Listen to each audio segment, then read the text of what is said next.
ሐረርን እንደ ተምሳሌት በመውሰድ አካባቢዎቻችንን ለመቀየር የሚያስችሉ 7 ልምዶችና አቅጣጫዎችን ቀጥለው ቀርበዋል። የአመራር ቁርጠኝነት ሐረርን በዋናነት የቀየራት የአመራር ቁርጠኝነት ነው። ዓመታዊ ገቢያቸው ከሌሎች ያነሰ ነው። ለስራ ያዋላቸው በጀትም ዝቅተኛ ነው። ቀሪውን ያሟሉት አመራሩ ቁርጠኛ ሆኖ ቀን ከሌት በመስራትና አቅሙን አሟጦ መጠቀም ነው። ሌሎችም ከዚህ መማር አለብን። ሁለተኛ፣ ታሪካዊ ሀብትን አውቆ ማልማት። ሐረርና አካባቢዋን ከሺህ ዓመታት የዘለቀ ታሪካዊ ሀብት አላቸው። ይህንን ሀብት በማወቅና በመለየት ለጉብኝት ምቹ አድርገውታል።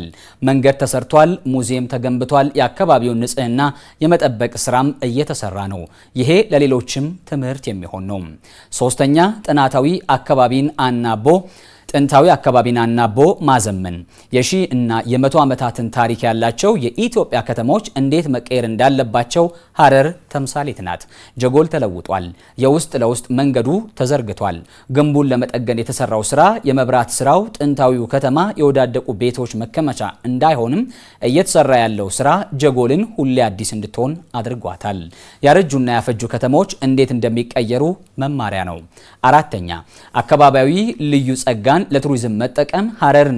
ሐረር ሰዎችና የዱር እንስሳት ተግባብተው የሚኖሩባት ከተማ ናት። ለዚህ አንዱ ማሳያ የጅብ ትርኢት ነው። ከመቶ ዓመታት በፊት ጀምሮ ሐረርን የጎበኙ ጸሐፍት ይህንን ትርኢት አድንቀው ጽፈዋል። ይህንን ትርኢት ወደ ዘመናዊ የቱሪስት መዳረሻነት ለመቀየር በመደመር ትውልድ መጽሐፍ ሽያጭ መነሻነት የጅብ ትርኢት ማሳያ አምፊ ቲያትር በሐረር ተገንብቷል። በየአካባቢያችን ያሉ ልዩ ጸጋዎችን በዚህ መንገድ ነው አውቀን ማልማት ያለብን። አምስተኛ፣ ለኮሪደር ስራ አካባቢያዊ ዕውቀትን መጠቀማቸው።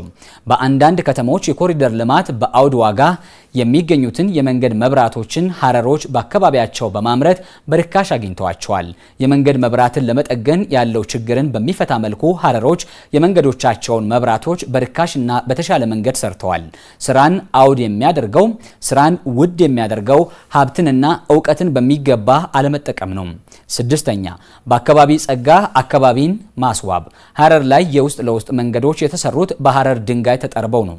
ይሄ ተግባር አንዱ አዲሱ ግንባታን ከነባሩ ጋራ እንዲጣጣም አድርጓል። ለአካባቢ ወጣቶችም የስራ ዕድል ፈጥሯል። በጥቂት ወጪ ብዙ ስራ ለመስራት አስችሏል። የእውቀት ሽግግር እንዲኖር አድርጓል። ዘወርወር ብለን መሬቱን እንየው። ለልማት የሚውል ብዙ ሀብት አለው። ሰባተኛ፣ አስፍቶ ማሰብ። ሐረር በቆዳ ስፋት ከብዙ ክልሎች ያነሰች ናት። ታሪካዊ ከተማ በመሆኗ የነዋሪዎች መጨናነቅና የቦታ ጥበት አለ። ጠባብን ቦታ የሚያሰፋው ሰፊ አመለካከት ነው። ሩቅን የሚያቀርበው አርቆ ተመልካችነት ነው። የሐረር የኮሪደር ልማት ሰፊ የሆነውን በዚህ እይታ ነው። በዚህ እይታ የተሰሩት የእግረኛ መንገዶች፣ ፓርኮች፣ አምፊቲያትሮች፣ አረንጓዴ ስፍራዎች ወዘተ አስደናቂ ናቸው። አስፍቶ ማሰብ ጥቂቱን ያበዛል፣ ሩቁን ያቀርባል። እነዚህ ሁሉ ስራዎች ሀብት እንዲመነጩ ምቹ ሆቴሎች ያስፈልጋሉ። ኢንቨስተሮችን ስቦና በረታቶ ንግዱን ማቀላጠፍም ይገባል። በከተማ የተሰሩ ስራዎች ዘላቂ እንዲሆኑ በገጠሩ የሌማት ትሩፋት ይበልጥ መስፋፋት አለበት። ዘመናዊ ግብርናና የግብርና ተዋጽኦ ማቀነባበሪያዎች እንዲፈጠሩ እንትጋ። የአካባቢያችንን ገበያዎችም እናነቃቃቸው። ከዚህ ጎን ለጎንም የህዝቡን የመለወጥ ፍላጎት፣ የሰላም ፍላጎትና ታታሪነት እንደ ሀብት በመውሰድ ህዝብን የሚያረካ አገልግሎት እንስጥ። ሐረሮች በርቱ፣ ግን ገና ብዙ ይቀረናልና ረክታችሁ እንዳትቆሙ። ህዝብን እያወያያችሁና እያስተባበራችሁ ሐረርን ከዓለም ጋራ ለማወዳደር እስክትችሉ ትጉም ሲሉ ጠቅላይ ሚኒስትር ዶክተር አብይ አህመድ በማህበራዊ ትስስር ገጻቸው ላይ ባሰፈሩት መልእክት ተናግረዋል።